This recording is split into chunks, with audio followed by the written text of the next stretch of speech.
Hey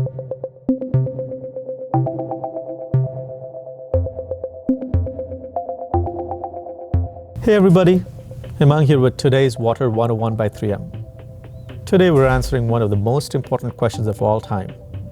Well, okay, maybe not of all time, but it's important to your customers. Why does my coffee taste bad? Now there are a lot of factors that affect how coffee tastes, including simply using the wrong amount of ground coffee. I'm looking at you, Dave from accounting.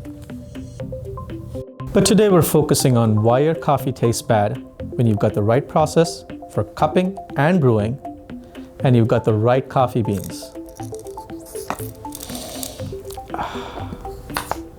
The culprit very well could be, you guessed it, your water. Water that is not properly filtered can contain chloramines, chlorine, taste and odor, which may create off notes in your brew.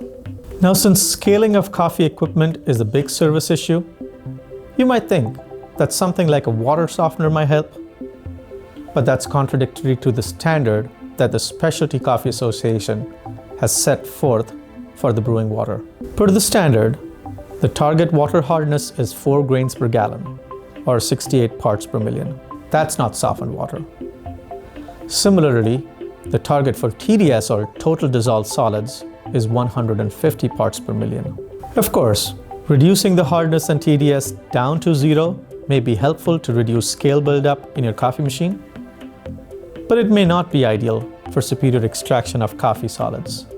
You may need to employ a water filtration system that reduces scale, but also helps you achieve the water standards. That means reducing chloramines, chlorine, taste and odor from the water, and helping you maintain 4 grains per gallon hardness or 150 parts per million of TDS.